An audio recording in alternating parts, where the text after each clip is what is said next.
ആരാധിക്കുമ്പോൾ ആരാധിക്കുമ്പോൾ സൗഖ്യം, ആരാധിക്കുമ്പോൾ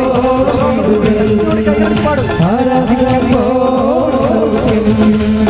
ദേഹം ആത്മാ സമാധാന സന്തോഷം ദാനമായ ദേഹം ആത്മാ സമാധാന സന്തോഷം ദാനമായ പരിശുദ്ധ പരമദിവ്യകാരുണ്യത്തിന് മക്കളെ തളർന്ന കൈകൾ, അതായത് തളർന്ന്, അത് പ്രത്യേകിച്ച് ഈ വലത് കൈയുടെ ചട്ടത്തിൻ്റെ മണി തൊട്ട് താഴേക്കുള്ള തളർന്ന കൈകൾ. നമ്മളിങ്ങനെ കൈ ഇങ്ങനെ ഉയർത്താനൊക്കെ നോക്കിക്കഴിഞ്ഞാൽ ഹൃദയത്തിന് ശ്വാസം മുട്ടും. കൈ ഉയർത്താൻ നോക്കിയാൽ, കൈ നേരെയാക്കാൻ നോക്കിയാൽ എന്തോ ഒരു പിടുത്തം ഹൃദയത്തിൽ തോന്നും. ആരോഗ്യ കർത്താവ് സുഖപ്പെടുത്തിക്കൊണ്ടിരിക്കുന്ന ഹല്ലേലൂയ ഹല്ലേലൂയ ഹല്ലേലൂയ ഹല്ലേലൂയ. കർത്താവേ, ഓരോ മക്കളുടെയും രോഗങ്ങൾ അറിഞ്ഞുകൊണ്ട് സൗഖ്യം വെളിപ്പെടുത്തുന്ന ദൈവമേ, അങ്ങേക്ക് സ്തോത്രം കർത്താവേ. Hallelujah hallelujah hallelujah hallelujah. ചില ചുട്ട സാധനങ്ങൾ കഴിക്കരുതെന്ന് ഡോക്ടർ പറഞ്ഞിട്ടുണ്ട്. സാധാരണഗതിയിൽ അങ്ങനെ പറയാറില്ല. ഇതൊരു റെയർ കേസാണ്. ഒരു പക്ഷേ 10,000 പേർക്ക് വരുന്ന രോഗങ്ങളായിരിക്കാം. ആ വ്യക്തിയെ കർത്താവ് ഇപ്പോൾ സുഖപ്പെടുത്തിക്കൊണ്ടിരിക്കണം. Hallelujah hallelujah hallelujah hallelujah hallelujah hallelujah. സൗഖ്യദായകനായ യേശുവേ, അനുഗ്രഹിക്കുന്ന ദൈവമേ, ഹല്ലേലൂയ ഹല്ലേലൂയ. മക്കളില്ലാത്തവർക്ക് വേണ്ടി പ്രാർത്ഥിക്കാൻ പോകുന്നു. കല്യാണം തടസ്സമുള്ളവർക്ക് വേണ്ടി പ്രാർത്ഥിക്കാൻ പോകുന്നു. വസ്തു വിൽപ്പനയുള്ളവരെ, വീടില്ലാത്തവരെ, നൈപുണ്യ പരീക്ഷ എഴുതുന്നവരെ, SSLC എഴുതാൻ പോകുന്ന കുഞ്ഞുങ്ങൾ, ബോർഡ് എക്സാം എഴുതാൻ പോകുന്ന മക്കൾ, എല്ലാവരും കർത്താവ് അനുഗ്രഹിക്കുന്ന സമയമാണ്. എല്ലാവർക്കും വേണ്ടി പ്രാർത്ഥിക്കാൻ പോവുകയാണ്. കർത്താവ് ജോലി ഇല്ലാത്തവരെ, ഇൻ്റർവ്യൂ ടെസ്റ്റിന് വേണ്ടി പ്രാർത്ഥിക്കുന്നവരെ കർത്താവെ സ്പർശിക്കണം. കർത്താവെ മക്കളില്ലാത്തവരെ സ്പർശിക്കണം. മക്കളില്ലാത്തവരെ സ്പർശിക്കണം. കർത്താവെ തടസ്സങ്ങൾ, പോലീസ് വഴക്കുകൾ, പോലീസ് കേസുകൾ, അതിർത്തി തർക്കങ്ങൾ, കർത്താവെ കോടതി കേസുകൾ, യാത്രകൾ, ഇൻ്റർവ്യൂ ടെസ്റ്റ്, റീവാലുവേഷൻ, നൈപുണ്യ പരീക്ഷകൾ, യോഗ്യതാ പരീക്ഷകൾ, സാമ്പത്തിക കടങ്ങൾ,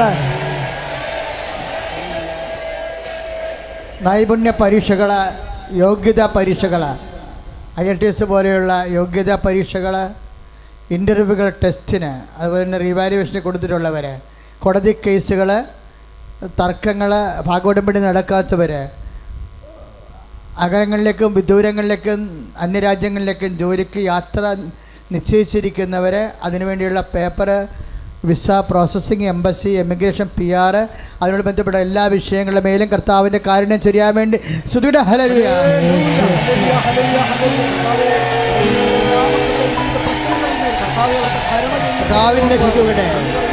കർത്താവിൻ്റെ ശക്തി നമ്മുടെ മധ്യസ്ഥ നിറയട്ടെ.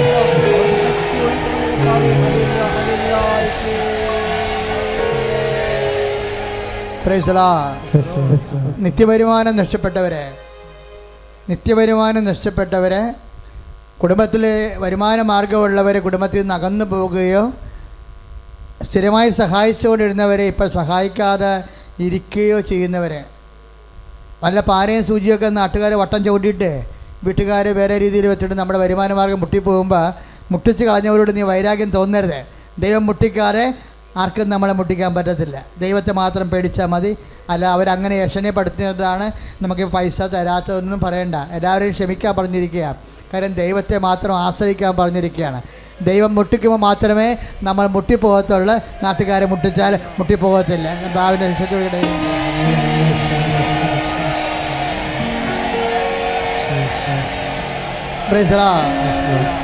വരുമാന മാർഗങ്ങൾ, പുതിയ ചിലവുകൾ വന്നപ്പോൾ പുതിയ വരുമാന മാർഗങ്ങളില്ലാതെ എന്തെങ്കിലും ഒരു വരുമാനം കിട്ടിയിരുന്നെങ്കിലെന്ന് ചിന്തിക്കുന്നവരെ, കടയായാലും ശരി, ജോലി ആയാലും ശരി, വീടിനടുത്ത് ജോലി കിട്ടിയാൽ മാത്രമേ ചിലർക്ക് കുഞ്ഞുങ്ങളെ നോക്കിയിട്ട് ആ ജോലി ചെയ്യാൻ പറ്റത്തുള്ളൂ.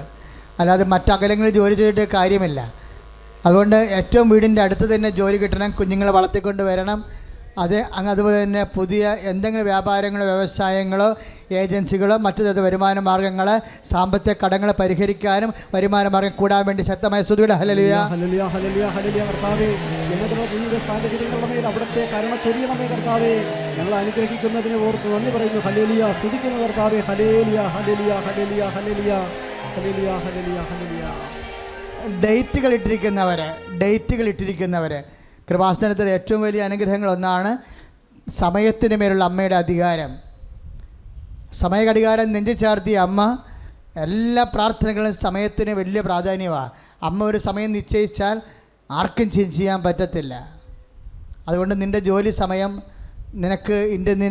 നിൻ്റെ തീയതികളെല്ലാം നീ മനസ്സിൽ കോർക്കുക. നിനക്ക് സങ്കടപ്പെടുന്ന തീയതികളുണ്ടാകാം, സന്തോഷിപ്പിക്കുന്ന തീയതികളുണ്ടാകാം.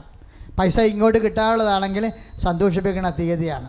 ജോലിക്ക് ഹാജരാകാനുള്ളതാണെങ്കിൽ സന്തോഷിപ്പിക്കുന്ന തീയതിയാണ്. കോടതി ഹാജരാക്കാൻ പറ്റുന്നുണ്ടെങ്കിൽ സങ്കടപ്പെടുത്തുന്ന തീയതിയാണ്. പോലീസ് സ്റ്റേഷനിൽ പോകാൻ പറയുന്നുണ്ടെങ്കിൽ സങ്കടപ്പെടുന്ന തീയതിയാണ്. കാശാറിന് കൊടുക്കാനുണ്ടെങ്കിൽ അത് സങ്കടപ്പെടുന്ന തീയതിയാണ്. ദൈവവേദനെ സങ്കടപ്പെടുന്ന തീയതികളെ അമ്മയ്ക്ക് ഏൽപ്പിക്കുക. ദൈവവേദനെ സന്തോഷിപ്പിക്കുന്ന തീയതികളെ അമ്മയ്ക്ക് ഏൽപ്പിക്കുക. അതിശക്തമായ സ്തുതിക്കട്ടെ. Hallelujah hallelujah hallelujah. കർത്താവേ, ഞങ്ങളുടെ ബാധ്യതകളുടെ മേൽ കർത്താവേ അവിടുത്തെ കരുണ ചെയ്യണമേ കർത്താവേ. ഞങ്ങളുടെ കടബാധ്യതകളുടെ മേൽ കർത്താവേ അവിടുത്തെ കരുണ ചെയ്യണമേ. ഞങ്ങളുടെ തൊഴിൽ മേഖലയുടെ മേൽ അവിടുന്ന് കരുണ ചെയ്യണമേ കർത്താവേ. Hallelujah hallelujah hallelujah hallelujah hallelujah. അപ്പം ദൈവത്തിന് വേണ്ടി ജീവിക്കണം ദൈവത്തിന് തോന്നിയാൽ പിന്നെ 1000 വട്ടം ദൈവം നമ്മുടെ കൂടെ നിൽക്കും. ദൈവം നമ്മുടെ കൂടെ നിർത്തണ ആത്മാർത്ഥമായ ചില ദൈവസ്നേഹ നടപടികൾ നിങ്ങളോട് ഓർപ്പിച്ചതേ ഉള്ളൂ. ഇതൊന്നും അമിതമായ ഒരു ഭാരവുമല്ല. ആത്മാർത്ഥമുള്ളവർക്ക് ഭാരം കുറഞ്ഞിരിക്കും. കർത്താവിന് വേണ്ടി വേല ചെയ്യാം. കർത്താവ് സത്യമാണെന്നറിയണം. കർത്താവിന് വേണ്ടി വേല ചെയ്യണമെങ്കിൽ ഞാൻ രക്ഷപ്പെട്ട പോലെ എല്ലാവരും ഈശോ നിത്യരക്ഷ പ്രാപിക്കണമെന്ന് നമുക്കൊരു ബോധ്യം ഉണ്ടാകണം. നമുക്ക് കർത്താവിന് വിശുദ്ധമായ രത്നം ലോകത്തിൻ്റെ ക്രിസ്ത്യാനിക്ക് വേണ്ടി മാത്രമല്ലല്ലോ ഈശോ മരിച്ചത്. എല്ലാവരുടെ ആത്മാക്കൾ രക്ഷപ്പെട്ട് നിത്യജീവൻ പ്രാപിക്കാൻ വേണ്ടിയാണ് ദൈവം ആഗ്രഹിച്ചുകൊണ്ടാണ് നമ്മൾ പ്രേക്ഷിത പ്രവർത്തനം ചെയ്യുന്നതിൻ്റെ കാരണം. അപ്പോൾ പ്രേക്ഷിത പ്രവർത്തനം ചെയ്യുന്ന പത്രം വാങ്ങിച്ച് കൊടുക്കുക മാത്രമല്ല, അത് കൊടുക്കുന്ന വ്യക്തികൾ കർത്താവിനെ കണ്ടെത്തി ജീവിക്കാൻ വേണ്ടി ഇരുന്ന് ജപമാല ചൊല്ലി മധ്യസ്ഥം വഹിക്കണം. അപ്പോൾ ദൈവം നിന്നെയും അവരെയും വലിയ സാക്ഷികളായി ഉയർത്തും. ആരെയും നിർബന്ധപൂർവ്വം മതം മാറ്റിയിട്ട് ജ്ഞാനസ്നാനപ്പെടുത്താനല്ല, പക്ഷേ യേശു എന്ന വ്യക്തിയെ അറിയണത് നിത്യത പ്രാപിക്കാൻ നമ്മളെ സഹായിക്കുന്നതാണ്. അത് നിങ്ങൾക്കതിനുള്ള അവകാശമുണ്ട്. യേശുവിനെ അറിയാനുള്ള അവകാശം അവർക്കുണ്ട്. അവിശ്വാസികളുടെ അവകാശത്തെ മാനിക്കുന്നതാണ് മിഷൻ പ്രവർത്തനത്തിൻ്റെ അന്തസത്ത. സ്തുതിയുടെ ഹല്ലേലൂയ. കർത്താവേ, അറിഞ്ഞവരെ ആഴപ്പെടുത്തുവാനും അറിയാത്തവരെ അറിയിക്കുവാനും വേണ്ടിയുള്ള സുവിശേഷ വേലയ്ക്കായി ഞങ്ങളെ ഇങ്ങോട്ട് വിളിച്ച ദൈവമേ, അതിനെ അന്തസത്ത ഉൾക്കൊണ്ടുകൊണ്ട് പ്രാർത്ഥനാ ജീവിതം നയിക്കുവാൻ കർത്താവെ ഞങ്ങളെ ഒരുക്കണമേ എന്ന് പ്രാർത്ഥിക്കുന്നു. കർത്താവെ സ്തുതിക്കുന്നു.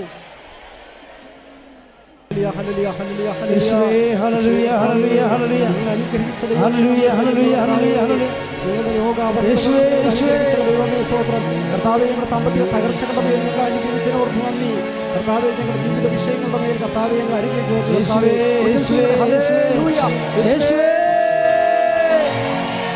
എല്ലാ വിഷമതകളും ഞങ്ങൾ അനുഗ്രഹിച്ച ദൈവമേ സ്തോത്രം കർത്താവേ. സ്തോത്രം കർത്താവേ. Hallelujah hallelujah hallelujah hallelujah hallelujah hallelujah hallelujah. യേശുവേ യേശുവേ യേശുവേ ഹല്ലേലൂയ ഹല്ലേലൂയ ഹല്ലേലൂയ ഹല്ലേലൂയ. പരിശുദ്ധ പരമദിവ്യകാരുണ്യത്തിന് പരിശുദ്ധ പരമദിവ്യകാരുണ്യത്തിന് നമ്മളെ അനുഗ്രഹിച്ച പരിശുദ്ധ പരമദിവ്യകാരുണ്യ ഈശോയ്ക്ക്. എൻ്റെ പേര് സൽമ മറിയം. ഞാൻ തിരുനെല്ലൂർ സെൻറ്റ് ജോസഫ് ഇടവാംഗമാണ്. ഇതെൻ്റെ മോൻ ഫാബിയോ. ഇവന് കിട്ടിയ ഒരു രോഗാവസ്ഥയിൽ നിന്നുള്ള ഒരു സൗഖ്യത്തിൻ്റെ സാക്ഷ്യമായിട്ടാണ് ഞാനിവിടെ വന്നിരിക്കുന്നത്. ഞാൻ ആദ്യമായി ഇവിടെ വന്ന് ഉടമ്പടി എടുത്തത് 29/11/2022 ഞാൻ എൻ്റെ ഫാമിലിയോടുകൂടി ഞങ്ങൾ ഇറ്റലിയിലെ റോമിലാണ് താമസിച്ചിരുന്നത്. എൻ്റെ മോന് 2022 4 വയസ്സായ സമയത്ത് 4 വയസ്സായ കുഞ്ഞുങ്ങൾ സംസാരിക്കുന്നത് പോലെ സംസാരിക്കുകയോ മറ്റുള്ള കുഞ്ഞുങ്ങളുമായിട്ട് മിങ്കിൾ ചെയ്യുകയോ ഇവൻ്റെ പേര് വിളിക്കുമ്പോൾ തിരിഞ്ഞു നോക്കുകയോ ഒന്നും ചെയ്യില്ലായിരുന്നു. ആദ്യമൊന്നും എനിക്കിത് വലിയ കാര്യമായിട്ട് ഫീൽ ചെയ്തില്ല. കാരണം ആ സമയത്ത് കോവിഡിൻ്റെ പ്രശ്നങ്ങളുള്ളത് കാരണം ഞാൻ വളരെ കുറച്ച് സമയത്തേക്കാണ് ജോലിക്ക് പോയിരുന്നത്. ആ സമയത്ത് ഇവനെ നോക്കുവാനായിട്ട് സ്റ്റുഡൻസ് ആയിട്ടുള്ള കുഞ്ഞുങ്ങൾ ആരെങ്കിലുമൊക്കെ ആയിരിക്കും വരിക. ആ സമയത്ത് ഇവൻ ഏത് സമയത്തും മൊബൈലിലായിരുന്നു, അല്ലെങ്കിൽ കാർട്ടൂൺ കണ്ടുകൊണ്ടാണ് ഇരുന്നിരുന്നത്. അപ്പോൾ ഞാൻ നോർമലായിട്ട് വിചാരിച്ചു അതുകൊണ്ടൊക്കെ ആയിരിക്കും എന്നാണ്. പിന്നീട് ഇവന് ഒരു 4 വയസ്സാകുന്ന സമയത്ത് ഞാൻ ഡോക്ടറെ കൺസൾട്ട് ചെയ്തപ്പോൾ ഇവൻ്റെ പീഡിയാട്രീഷ്യൻ പറഞ്ഞു ഇവനെ ഒരു അസസ്മെൻറ്റിന് വേണ്ടിയിട്ട് ഒരു ഹോസ്പിറ്റലിലേക്ക് ഞങ്ങളെ വിടുകയും അസസ്മെൻറ്റ് കഴിയുന്ന സമയത്ത് അവരെന്നോട് പറഞ്ഞത് നിങ്ങളുടെ സ്വന്തം നാട്ടിൽ തന്നെ പോയി ഇവനെ ഒരു തെറാപ്പി എടുക്കുന്നതായിരിക്കും നല്ലത്. കാരണം ഇവന് ലാംഗ്വേജ് കൺഫ്യൂഷൻ വളരെയധികമുണ്ട്. ഇവൻ മിങ്കിൾ ചെയ്യുന്നതാണെങ്കിലും ചിലപ്പോൾ ഇവിടെ ഇറ്റാലിയൻ ആയിട്ടുള്ള കുഞ്ഞുങ്ങളുടെ കൂടെയാണ് സ്കൂളിലും ഡേ കെയറിലും ഒക്കെ പൊയ്ക്കൊണ്ടിരിക്കുന്നത്. അപ്പോൾ അതൊരു പ്രശ്നമായിരിക്കാം എന്ന് പറഞ്ഞു. അപ്പോഴും എനിക്ക് ഒന്നും തോന്നിയില്ല. വളരെ ഒരു പനി വന്നാൽ ഒരു കുഞ്ഞിനെ ട്രീറ്റ് ചെയ്യുന്ന രീതിയിലാണ് ഞാനത് മുഴുവൻ കേട്ടത്. ഒരു വിഷമം എനിക്ക് ഫീൽ ചെയ്തില്ല. ഞാൻ അതിനുശേഷം എനിക്കൊരു മൂത്ത മകളുണ്ട്. മകളെയും ഇവനെയുമായിട്ട് ഞാൻ നാട്ടിലേക്ക് വരികയും എൻ്റെ ഹസ്ബൻഡ് അവിടെ ജോലി ചെയ്യുകയും ചെയ്യുമായിരുന്നു. നാട്ടിൽ വന്നതിന് ശേഷം ഞാൻ മെഡിക്കൽ കോളേജ് കോട്ടയത്ത് ഇവനെ വീണ്ടും ഒരു അസസ്മെൻറ്റിന് കൊണ്ടുപോയി. അവിടെ ചെന്ന് അസസ്മെൻറ്റ് എടുത്ത സമയത്താണ് എനിക്ക് മനസ്സിലായത് ഇവൻ്റെ അവസ്ഥ എന്താണെന്നും അതിൻ്റെ രൂക്ഷാവസ്ഥ എന്താണെന്നും എനിക്ക് മനസ്സിലായത്. കാരണം എനിക്കൊരു ആങ്ങളെയാണുള്ളത്. ആൾക്കിപ്പോൾ 44 വയസ്സാവുന്നു. ആൾ ഒരു ഓട്ടിസ്റ്റിക്കാണ്.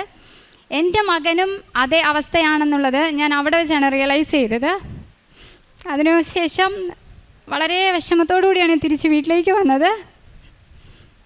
ആ സമയത്ത് അതായത് ഞാൻ ഇറ്റലിയിൽ നിന്ന് ഇവിടേക്ക് വരുന്നതിന് മുമ്പ് തന്നെ എൻ്റെ പാരൻസ് പറഞ്ഞിരുന്നു ഇവിടെ കൃപാസനം എന്നൊരു പള്ളിയുണ്ട്, അവിടെ പോയി ഇവന് വേണ്ടി പ്രാർത്ഥിച്ചാൽ മതിയെന്ന്. പക്ഷേ ഞാൻ ചേർത്തലയിൽ തിരുനെല്ലൂരായിരുന്നെങ്കിലും എൻ്റെ കല്യാണശേഷം അധികം ഞാനിവിടെ നിന്നിട്ടില്ലാത്തത് കൊണ്ടും എനിക്ക് ഈ പള്ളിയെ പറ്റിയോ ഇവിടുത്തെ മാതാവിനെ പറ്റിയോ ഒന്നും എനിക്കറിയില്ലായിരുന്നു. ആദ്യം ഇതെൻ്റെ പപ്പ എന്നോട് പറഞ്ഞപ്പോൾ ഞാൻ പറഞ്ഞത് ഞാൻ ജീവിക്കുന്നത് റോമിൻ്റെ നടുക്കാണ്, ഒരു 20 മിനിറ്റ് യാത്ര മാത്രമേ ഉള്ളൂ എനിക്ക് വത്തിക്കാനിലേക്ക് പോകാനായിട്ട്. ഇവിടെ ഇല്ലാത്തൊരു മാതാവിൻ്റെ എന്ത് പ്രത്യേകതയാണ് അവിടെ ഉള്ളത്, ഇവിടെ മാതാവുണ്ടല്ലോ എന്നാണ് എന്നോട് പറഞ്ഞത്. എന്നിട്ട് ഞാനത് കാര്യമാക്കിയില്ല. യൂട്യൂബിൽ കയറി എന്നാൽ കൃപാസന മാതാവിനെ പറ്റി ഒന്നും ഞാൻ സെർച്ച് ചെയ്തില്ല. ആ ഒരു സമയത്ത് എനിക്കതൊന്നും എൻ്റെ മൈൻഡിലില്ലായിരുന്നു. ഞാൻ തിരിച്ചിവനെയും കൊണ്ട് വീട്ടിൽ വന്നതിന് ശേഷം ഇവന് ആ സമയത്ത് തന്നെ നമ്മുടെ വീടിനടുത്ത് തന്നെ ഒരു തെറാപ്പി സെൻറ്ററിൽ ഇവനെ കൊണ്ടുപോകുന്നുണ്ടായിരുന്നു.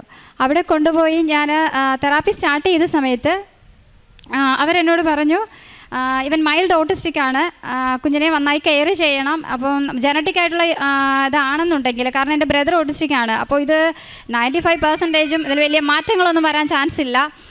ഇവൻ മിംഗ്ലിംഗ് ഒക്കെ നമ്മൾ വളരെ മൈന്യൂട്ടായിട്ടുള്ള കാര്യങ്ങൾ വരെ ഇവനെ ശ്രദ്ധിക്കണം എന്ന് പറഞ്ഞു. അതായത് 4 വയസ്സുള്ളൊരു കുഞ്ഞ് പറയുന്ന പോലത്തെ ഒരു കാര്യങ്ങളും ഇവൻ പറയില്ലായിരുന്നു. ഞാൻ ആദ്യമായിട്ട് അതിനുശേഷം ഇവരെ ഉടമ്പടി എടുക്കാൻ ഇവിടെ കൊണ്ടുവന്ന് ഈ ക്ലാസ് അറ്റൻഡ് ചെയ്യുന്ന സമയത്ത് ഇവനിവിടെ കിടന്ന് കൂവായിരുന്നു. അപ്പോൾ സത്യം പറഞ്ഞാൽ ഞാൻ മനസ്സിൽ ഇങ്ങനെ ഭയങ്കര ദേഷ്യപ്പെട്ടാണ് ഞാൻ ആ ഉടമ്പടി ആദ്യമായിട്ട് എടുക്കാൻ അവിടെ ഇരുന്നത്. ആ ക്ലാസ് ഒന്നും ഞാൻ കേട്ടില്ല. ഇതൊന്ന് തീർന്ന് എനിക്ക് വീട്ടിൽ പോയാൽ മതിയെന്നായിരുന്നു എൻ്റെ മനസ്സിൽ ആ സമയത്ത് ഒരു അവസ്ഥ. ഇവൻ കാറുകയും ബഹളം വയ്ക്കുകയും, അപ്പോൾ ഇവനെ ഓൾറെഡി തെറാപ്പി സ്റ്റാർട്ട് ചെയ്തിരുന്നു. പക്ഷെ ഇവന് 90% ഒരു ഡയറ്റിലൂടെ ഇവൻ പൊയ്ക്കൊണ്ടിരുന്നത്. അതായത് അരി ആഹാരം മാത്രമേ ഇവന് കൊടുക്കാൻ പറ്റുള്ളൂ. ചോക്ലേറ്റ്സോ നമ്മളുടെ മറ്റൊരു ഫുഡും കൊടുക്കാൻ പറ്റില്ല. ഇപ്പം നോർമലായിട്ട് നിങ്ങൾക്ക് അറിയാൻ പറ്റുമായിരിക്കും, ഇതുപോലൊരു സ്ഥാപനം ഇവിടെ വരുമ്പോൾ കുഞ്ഞിന് ഒരു ജ്യൂസോ എന്തെങ്കിലും ചോദിച്ചു കഴിഞ്ഞാൽ എനിക്ക് ഒന്നും മേടിച്ചു കൊടുക്കാൻ പറ്റില്ല. മറ്റുള്ള കുഞ്ഞുങ്ങളൊരു ബിസ്ക്കറ്റ് കഴിച്ചാൽ പോലെ എൻ്റെ കുട്ടിക്ക് അത് കൊടുക്കാൻ പറ്റില്ല. അപ്പോൾ ഞാൻ എവിടെ പോയാലും ഇവനെ നമ്മുടെ അരി കൊണ്ടുണ്ടാക്കണ മുറുക്ക് അല്ലെങ്കിൽ അരി കൊണ്ടുണ്ടാക്കണ ദോശ, 6 മാസം ദോശ മാത്രം 3 നേരം കഴിച്ചാണ് എൻ്റെ കൊച്ച് ഈ നാട്ടിൽ വന്ന് ജീവിച്ചത്. അപ്പോൾ ആ ഒരു അവസ്ഥയിലൂടെയൊക്കെയാണ് ഞാൻ കടന്നു പോയിക്കൊണ്ടിരുന്നത്. അപ്പോൾ അന്ന് ഞാൻ ഉടമ്പടി എടുത്തു എന്ന് മാത്രമേ ഉള്ളൂ. ഞാൻ എങ്ങനെയൊക്കെയോ തിരിച്ചിവിടുന്ന് പോയി. പക്ഷേ ദൈവം എൻ്റെ കൂടെ ഉണ്ടായിരുന്നു എന്ന് പറയാം, അല്ലെങ്കിൽ എൻ്റെ മാതാപിതാക്കളുടെ പ്രാർത്ഥനയായിരിക്കാം. എനിക്ക് ആ ഉടമ്പടി 90 ദിവസം എന്നത് മാത്രമായിരുന്നു ഞാൻ അന്ന് ചിന്തിച്ചത്. പക്ഷേ ആ 90 ദിവസവും ഞാൻ കംപ്ലീറ്റ് ആയിട്ട് അത് പൂർണ്ണമായിട്ടും പാലിച്ചു എന്നുള്ളതാണ്. എൻ്റെ മോനെയും കൊണ്ട് 3 മണിക്ക് എഴുന്നേറ്റ് ഞാൻ ഇവന് വേണ്ടി പ്രാർത്ഥിക്കുമായിരുന്നു. എന്നെക്കൊണ്ട് പറ്റുന്ന വിധത്തിൽ കാണുന്നവർക്കെല്ലാം കാരുണ്യപ്രവൃത്തികൾ ഞാൻ ചെയ്യുമായിരുന്നു. അമ്മ മാതാവിനെ പറ്റി ഞാൻ അറിഞ്ഞ കാര്യങ്ങൾ എല്ലാവരോടും പറയുമായിരുന്നു. അതുപോലെ ഇവന് തെറാപ്പി ചെയ്തിരുന്ന സെൻറ്ററിൽ ഞാൻ എല്ലാവരോടും ചെന്ന് പറയും, എൻ്റെ മകനെ ഞാനിങ്ങനെ ഉടമ്പടി എടുത്തിട്ടുണ്ട്, നിങ്ങളും പോയി പ്രാർത്ഥിക്കണം എന്നൊക്കെ. അപ്പോഴിവരൊരു മാറ്റം എനിക്ക് അന്നൊന്നും ഫീൽ ചെയ്തില്ല.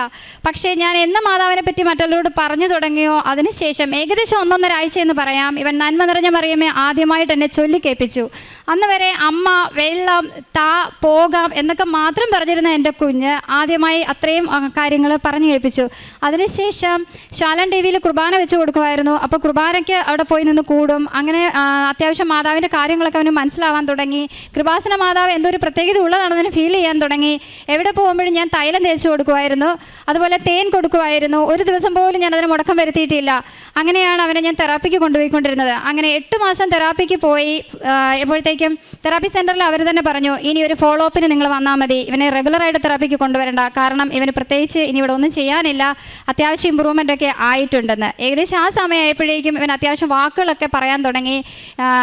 അതായത് നമ്മൾ ചോദിക്കുന്നതിനൊക്കെ അത്യാവശ്യം ആൻസർ ചെയ്യാൻ തുടങ്ങി. അങ്ങനെ ഞങ്ങൾ ഇവനെ എൻ്റെ വീടിനടുത്തുള്ള LKG സെൻറ്ററിൽ കൊണ്ട് ചേർക്കുകയും അവിടെ KG സെക്ഷനിൽ പോകാൻ തുടങ്ങുകയും ചെയ്തു. അങ്ങനെ സ്കൂളിൽ പോയ സമയത്ത് ആദ്യമൊന്നും ഇവൻ ആരോടും മിങ്കിൾ ചെയ്യില്ലായിരുന്നു, ഒറ്റയ്ക്കിരുന്നായിരുന്നു കളിച്ചുകൊണ്ടിരുന്നത്. പതിയെ അവനൊരു കൂട്ടുകാരനായി, പിന്നെ അങ്ങനെ സ്കൂളിൽ അവൻ്റെ ടീച്ചർ വിദ്യ എന്നാണ് ടീച്ചറിൻ്റെ പേര്. ഈ സമയത്ത് ടീച്ചർക്ക് ഒത്തിരി നന്ദി പറയുന്നു. കാരണം ടീച്ചറിനെ അവൻ വിദ്യ അമ്മ എന്ന് തന്നെയാണ് വിളിക്കുന്നത്. അവൻ്റെ ട്യൂഷൻ ടീച്ചറും ഇപ്പോഴും ആ ടീച്ചർ തന്നെയാണ്. ഒരുപാട് പുള്ളിക്കാരി ഹെൽപ്പ് ചെയ്തിട്ടുണ്ട് ഇവനെ. അപ്പോൾ ഇവൻ അവിടെ പോയതിന് ശേഷം എല്ലാ കാര്യങ്ങളും വീട്ടിൽ വന്ന് പറയാനൊക്കെ തുടങ്ങുമായിരുന്നു. പിന്നീട് തെറാപ്പി ഞങ്ങൾ പൂർണ്ണമായി സ്റ്റോപ്പ് ചെയ്തു. ഇവനെ അസസ്മെൻറ്റ് ചെയ്തിരുന്നത് പിന്നീട് കോലഞ്ചേരി മെഡിക്കൽ മിഷൻ ഹോസ്പിറ്റലായിരുന്നു. ഒരു മെഡിക്കേഷനും ഞങ്ങൾ ഇവന് കൊടുത്തിട്ടില്ല, ഓൺലി തെറാപ്പിയാണ്. അതിനുശേഷം ഡോക്ടർ പറഞ്ഞു ഇവന് ഡയറ്റ് ഇനി ആവശ്യമില്ല, ഡയറ്റ് ഇനി ഒന്നും നോക്കണ്ട, എന്ത് ഫുഡ് അവൻ ആവശ്യപ്പെട്ടാലും നിങ്ങൾ അവന് കൊടുത്തുകൊള്ളുക എന്ന് പറഞ്ഞു. അങ്ങനെ ഡയറ്റും കംപ്ലീറ്റ് ആയിട്ട് ഞങ്ങൾ നിർത്തി. അതിനുശേഷം ഇവനെ ഞങ്ങൾ 1ാം ക്ലാസ്സിലേക്ക് ചേർത്തു. അപ്പോഴെനിക്ക് ഭയങ്കര ടെൻഷനായിരുന്നു. കാരണം ഇവൻ അവിടെ ചെന്ന് കഴിഞ്ഞാൽ KG സെക്ഷനിലെന്ന് പറഞ്ഞു കഴിഞ്ഞാൽ ടീച്ചേഴ്സ് കൂടുതലുണ്ട്, അല്ലെങ്കിൽ ആയമാരുണ്ടാവും, അല്ലെങ്കിൽ നന്നായി കെയർ ചെയ്യുന്നവരായിരിക്കും, കുറച്ച് കുഞ്ഞുങ്ങളെ ഉണ്ടാവുള്ളൂ. പക്ഷേ സ്കൂളെന്ന് പറയുമ്പോൾ കുറേ കുട്ടികളുണ്ടാവും. അപ്പോൾ ഇവനവിടെ പോയാൽ പഠിക്കാൻ പറ്റുമോ, ഇവൻ മറ്റുള്ളവരോട് മിണ്ടുവോ, എനിക്കത് ഭയങ്കര ടെൻഷനായിരുന്നു.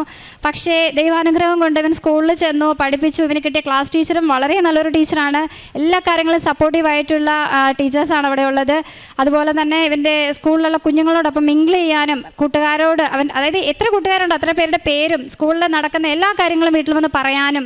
ഇപ്പോൾ 7 വയസ്സായ ആൾക്ക് 7 വയസ്സായ കുഞ്ഞുങ്ങൾ സംസാരിക്കുന്ന അത്രയും അല്ലെങ്കിലും മാക്സിമം അവൻ എല്ലാ കാര്യങ്ങളും വീട്ടിൽ വന്ന് ഷെയർ ചെയ്യും. അതുപോലെ തന്നെ അവന് വന്ന സ്കൂളിലെ മാർക്സ് എല്ലാം, എക്സാം മാർക്സ് എല്ലാം എബോവ് 85-90% മാർക്കുണ്ട്.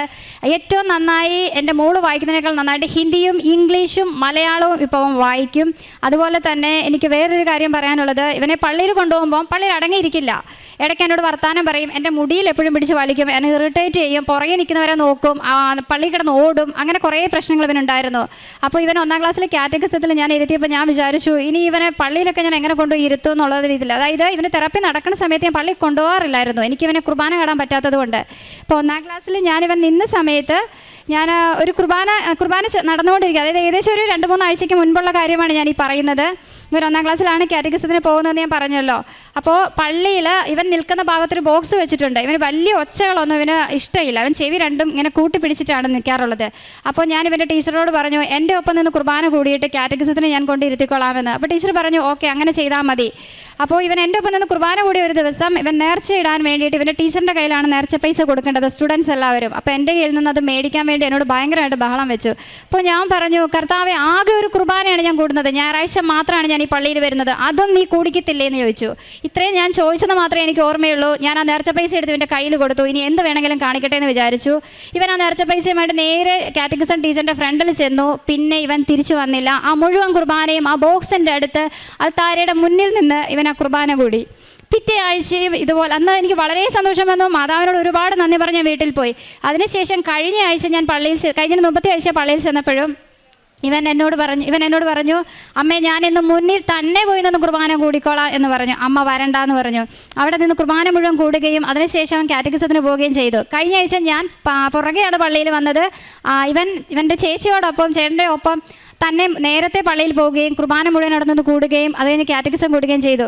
എൻ്റെ മാതാവ് ഞാൻ ആഗ്രഹിച്ചാൽ അപ്പുറം കാര്യങ്ങൾ എനിക്ക് നടത്തി തന്നു. ഇതിന് അമ്മ മാതാവിനും ഉണ്ണി ഈശോയ്ക്കും ഒരുപാട് നന്ദി.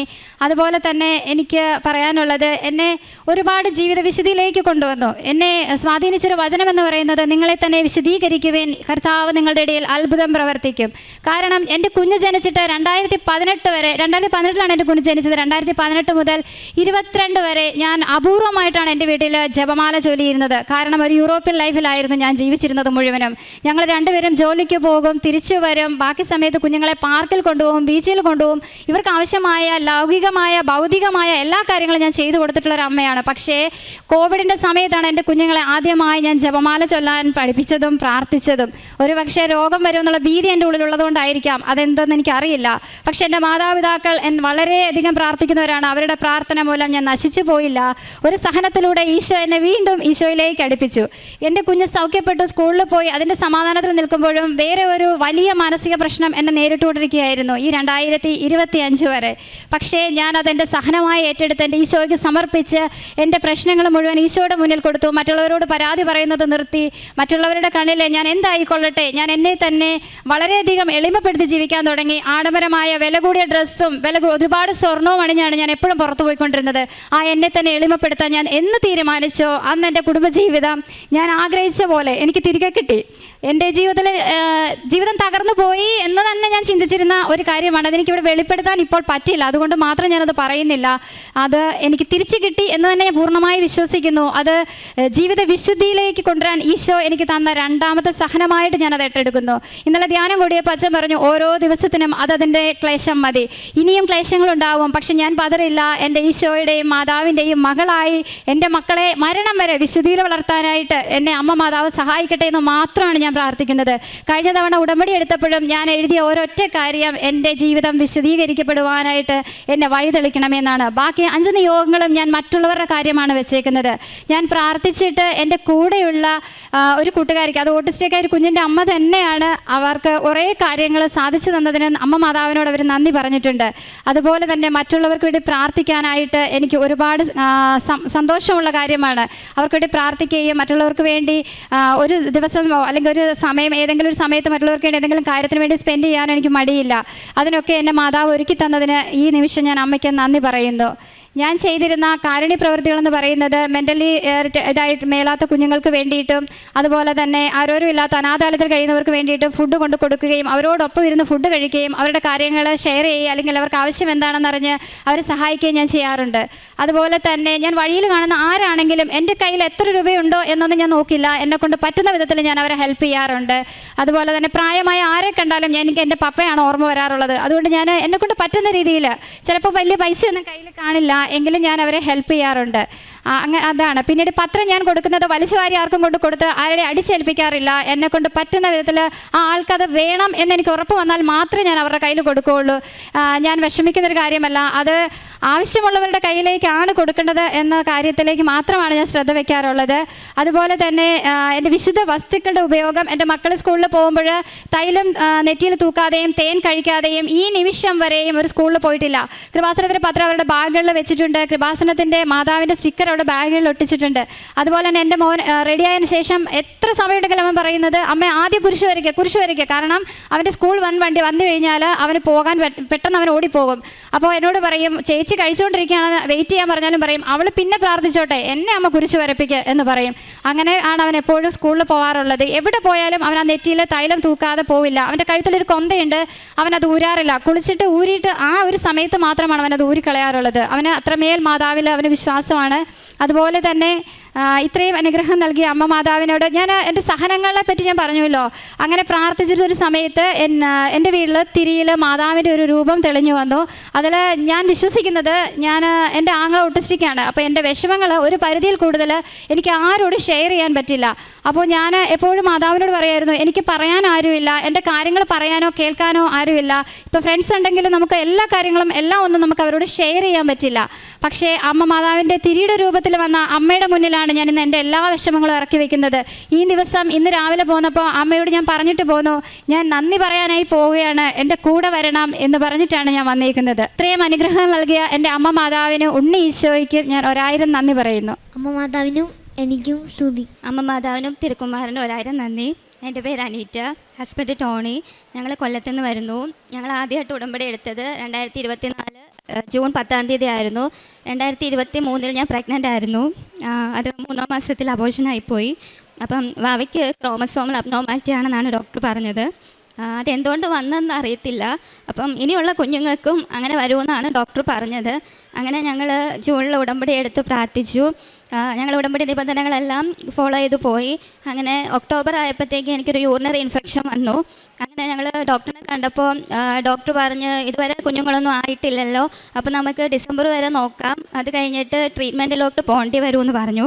അപ്പോൾ ഞങ്ങൾ മാതാവിനോട് പ്രാർത്ഥിച്ചു, മാതാവേ, അമ്മയായിട്ട് തരുന്ന കുഞ്ഞിനെ മതി ഞങ്ങൾക്ക്, ട്രീറ്റ്മെൻറ്റ് ചെയ്ത് ഞങ്ങൾക്ക് വേണ്ട, ഞങ്ങൾക്ക് മെറിറ്റില്ല, അമ്മയുടെ കൃപ കൊണ്ട് ഞങ്ങൾക്ക് കുഞ്ഞിനെ തരണേ എന്ന് പ്രാർത്ഥിച്ചു. അങ്ങനെ ഞാൻ ഡെയിലി ബ്രെഡ് കഴിഞ്ഞ് ഞങ്ങൾ വയറ്റിൽ വിശ്വാസ പ്രമാണം ചൊല്ലി തൈലം പൂശി പ്രാർത്ഥിക്കുമായിരുന്നു.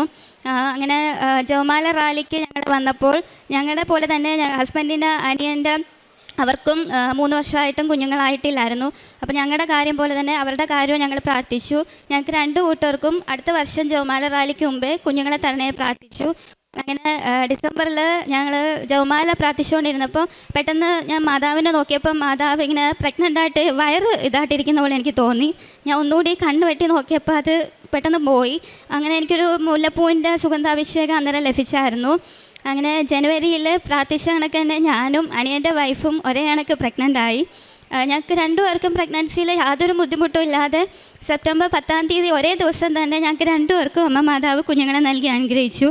അമ്മ മാതാവിന് ഒരുപാട് നന്ദി. എനിക്ക് മൈഗ്രെയിൻ കുഞ്ഞുനാൾ തൊട്ടേ മൈഗ്രെയിൻ്റെ അസുഖമുണ്ട്. വന്നു കഴിഞ്ഞാൽ ഭയങ്കര ബുദ്ധിമുട്ടാണ്. വെട്ടമായാലും സൗണ്ട് കേൾക്കാൻ ഭയങ്കര ബുദ്ധിമുട്ടാണ്. തല ഇങ്ങനെ ഒരു പൊസിഷനിൽ വെച്ച് കിടക്കണം, നല്ല ബുദ്ധിമുട്ടാണ്. പക്ഷേ ഞാൻ ഉടമ്പടി എടുത്തിട്ടും നിയോഗമായിട്ടോ മാതാവിനോട് അങ്ങനെ തലവേദനയുടെ മൈഗ്രെയിൻ മാറ്റി തരണേന്ന് പ്രാർത്ഥിച്ചിട്ടില്ല.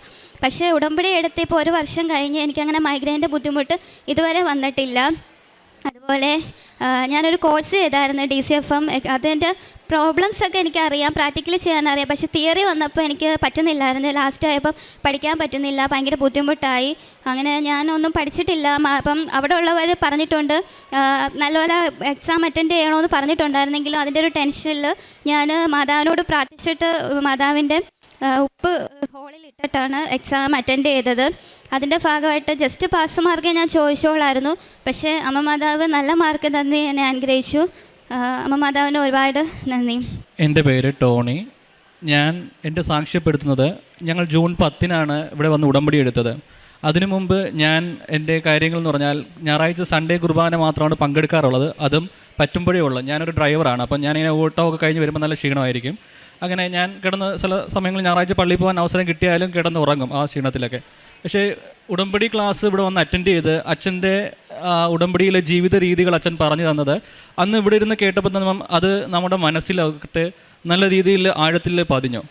അന്ന് തൊട്ട് ഇന്ന് വരെ ഞാൻ ഞായറാഴ്ച കുർബാനയാണെങ്കിലും നിത്യ കുർബാനയാണെങ്കിലും രാവിലെ പറ്റുന്ന സമയങ്ങളിൽ ഡെയിലി മാസം മുടങ്ങാറില്ല. പറ്റുന്നിടത്തോളം നമ്മളത് പങ്കെടുക്കാറുണ്ട്.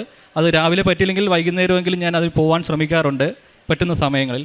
അതുപോലെ ഞാനൊരു 15 വർഷമോ 16 വർഷത്തിന് മുകളിലായി സന്ധ്യാപ്രാർത്ഥനയിൽ പങ്കെടുത്തിട്ട്. ഞാൻ ജോലിക്ക് ഇറങ്ങിയ കാലം തൊട്ട് ഞാൻ സന്ധ്യാപ്രാർത്ഥനയിൽ പങ്കെടുക്കുന്നില്ല. അതിന് ഇരിക്കാറില്ല. പ്രാർത്ഥന പഠിക്കാൻ സമയം കിട്ടാറുണ്ട്, പക്ഷേ ഇരിക്കാറില്ല. പക്ഷേ അച്ഛൻ്റെ ക്ലാസ് ഇവിടെ വന്ന് അറ്റൻഡ് ചെയ്ത് ഇന്ന് ജൂൺ 10 ഇന്ന് വരെ ഞാൻ രാത്രി എത്ര വൈകിയായാലും 3 മണിക്കായാലും ഓട്ടം കഴിഞ്ഞ് വന്നാലും ജപമാല പഠിച്ച് പ്രതീക്ഷണ പ്രാർത്ഥന പഠിച്ചല്ലാതെ കിടന്ന് ഉറങ്ങാറില്ല. അതുപോലെ രാവിലെ എത്ര ലേറ്റായിട്ട് കിടന്നാലും രാവിലെ എണീക്കാൻ മടിക്കാറില്ല, എണീറ്റ് പ്രാർത്ഥിക്കും. അതിന് ആത്മീയതയായിട്ട് ഒരുപാട് അച്ഛൻ്റെ ധ്യാനത്തിലൂടായാലും അച്ഛൻ്റെ ചൊവ്വാഴ്ചകളിലെ ധ്യാനങ്ങളും മുടങ്ങാതെ പങ്കെടുക്കാറുണ്ട്. ആ ധ്യാനത്തിലാണ് ഒരുപാട് അപ്ഡേഷൻ നമുക്ക് കിട്ടാറുള്ളത്. അച്ഛൻ്റെ ആ ധ്യാനത്തിൽ പറയുന്ന ഓരോ കാര്യങ്ങളും ഫോളോ ചെയ്ത് ഇന്ന് വരെ പോകുന്നുണ്ട്. ഇത്രയും കാര്യം ഇതിനു വേണ്ടിയാണ് ഞങ്ങളെ മാതാവ് ഇവിടെ ഈ കൃപാസനത്തിൽ കൊണ്ട് എത്തിച്ചത്. ഇന്ന് ഞാൻ ഒരു ദിവസമെങ്കിലും മാതാവിനെ വിളിക്കാതെ ഉറങ്ങാറില്ല. പിന്നെ ഞങ്ങൾ ചെയ്യുന്ന കാരുണ്യ പ്രവൃത്തികൾ, ഞങ്ങൾ ഓഫനേജുകളിൽ ഫുഡ് കൊടുക്കാറുണ്ട്. പറ്റുന്ന സമയങ്ങളിൽ വഴിയോരങ്ങളിൽ ഇരിക്കുന്ന ആൾക്കാർക്ക്, എല്ലാവരും ഇല്ലാത്ത ആൾക്കാർക്ക് ഫുഡ് കൊടുക്കാറുണ്ട്. ആവുന്ന സഹായങ്ങൾ പൈസയാണെങ്കിലും മറ്റുള്ള രീതിയിൽ ചെയ്യാറുണ്ട്. പിന്നെ നമ്മൾ പ്രേക്ഷിത പ്രവർത്തനം ചെയ്യുന്നത് പത്രം മേടിച്ച് നമ്മൾ ഓരോ വീടുകളിലും കയറി ഇറങ്ങി കൊടുക്കും. കൂടുതലും മാക്സിമം കൊടുക്കാൻ ശ്രമിക്കുക എന്നുള്ളത്. മാതാവിനെക്കുറിച്ച് കുറ്റം പറയുന്ന പെന്തക്കോസ്തക്കാരുടെ ഇടയിലാണ് ഞങ്ങൾ കൂടുതലും പോകാറുള്ളത്. അവിടെ പോയി അവർ മാതാവിനെക്കുറിച്ച് അവർ പറയുന്ന രീതികൾ തെറ്റാവുന്നത് നമുക്ക് മനസ്സിലാകുമ്പം അവരുമായിട്ട് നിന്ന് അവരെ കൂടുതൽ പറഞ്ഞ് മനസ്സിലാക്കാനും, അതിൽ 1-2 ആൾക്കാർ ഇപ്പോൾ തിരിഞ്ഞു മാറിയിട്ടുണ്ട്. നമ്മൾ അവരുമായിട്ട് ഒരുപാട് ഫൈറ്റ് ചെയ്ത് അവരുമായിട്ട് നമ്മൾ പറഞ്ഞു നിങ്ങൾ അടുത്ത വർഷം നീ പറഞ്ഞത് നിങ്ങൾ തന്നെ തിരിച്ച് മാതാവിൻ്റെ അടുത്ത് വരും എന്ന് പറഞ്ഞു. അങ്ങനെ അവർ വന്നതായിട്ട് അവർ നമ്മളെ കണ്ടപ്പോൾ ഒരു ഫാമിലി നമ്മളോട് പറഞ്ഞു ഞങ്ങൾ മാതാവിൻ്റെ അടുത്ത് പോയെന്ന്. അത് ഞങ്ങളുടെ നാട്ടിൽ തന്നെയാണ്. എനിക്ക് ഭയങ്കരമായ കാലുവേദനയായിരുന്നു. ഈ വാദത്തിൻ്റെ അസുഖം തുടങ്ങി കുറച്ച് നാളായിട്ട്. രാവിലെ എണീക്കുമ്പോൾ കാല് തറയെ കുത്താൻ പറ്റത്തില്ല. അപ്പോൾ ഞാൻ ഡോക്ടർമാരെ കണ്ട് ഡോക്ടർ ഒരുപാട് മരുന്നൊക്കെ തന്നു, മാറ്റമൊന്നുമില്ല. പിന്നെ മരുന്ന് മേടിക്കാൻ പോകാറായി ഞാൻ. അപ്പോൾ അവസാനം പിന്നെ മാതാവിൻ്റെ തൈലം ഉണ്ടല്ലോ, പിന്നെ എന്തിനാ വേറെ ഇനി മരുന്ന് മേടിക്കണ്ട എന്നുള്ള രീതിയിൽ വെച്ച് മാതാവിൻ്റെ തൈലം ഇട്ട് 2 ദിവസം കഴിഞ്ഞിട്ട് ഞാൻ ഇതിനെക്കുറിച്ച് ഓർക്കുന്നില്ല. പിന്നെ ഇപ്പം വരെ ഏകദേശം 1 വർഷമായി എനിക്ക് ഈ കാലിൻ്റെ വാദത്തിൻ്റെ വേദന വന്നിട്ട്. സാധാരണ രാവിലെ എണീക്കുമ്പോൾ ഭയങ്കരമായ വേദനയായിരുന്നു. ഇപ്പോൾ വേദനയെ അറിയുന്നില്ല, ഇപ്പോൾ വേദനയില്ല, വാദവും ഇല്ല. അതേപോലെ തന്നെ ഞങ്ങളുടെ ധ്യാനത്തിൽ പങ്കെടുക്കാനായിട്ട് ബസ്സിൽ വന്നുകൊണ്ടിരിക്കുമ്പം എൻ്റെ വൈഫിന് കയ്യിൽ വാച്ചിട്ട് ഭയങ്കരമായി ചൊറിഞ്ഞ് ശരീരമെല്ലാം തടുത്തു. അന്ന് ദിവസം തന്നെ ധ്യാനത്തിൽ അച്ഛൻ എടുത്തു പറയുകയും ചെയ്തു, കയ്യിൽ വാച്ചിട്ട് വന്നൊരു കുട്ടിക്ക് ഇവിടെ നല്ല രീതിയിൽ കയ്യിൽ അലർജി ആയിട്ടുണ്ട്, അത് എത്രയും പെട്ടെന്ന് മാറുന്നതായിട്ട് സുഖപ്പെടുന്നതായിട്ടും അച്ഛൻ കാണുന്നെന്ന് പറഞ്ഞു. അന്ന് ദിവസം ആ സമയത്ത് ആ അലർജിയും എല്ലാം മാറി. ഇന്ന് വരെ വൈഫിന് ഇതുവരെ അത് ഉണ്ടായിട്ടില്ല. പിന്നെ ഇതിനെല്ലാം തന്ന ദൈവകുമാരനും മാതാവിനും 1000 നന്ദി രേഖപ്പെടുത്തുന്നു.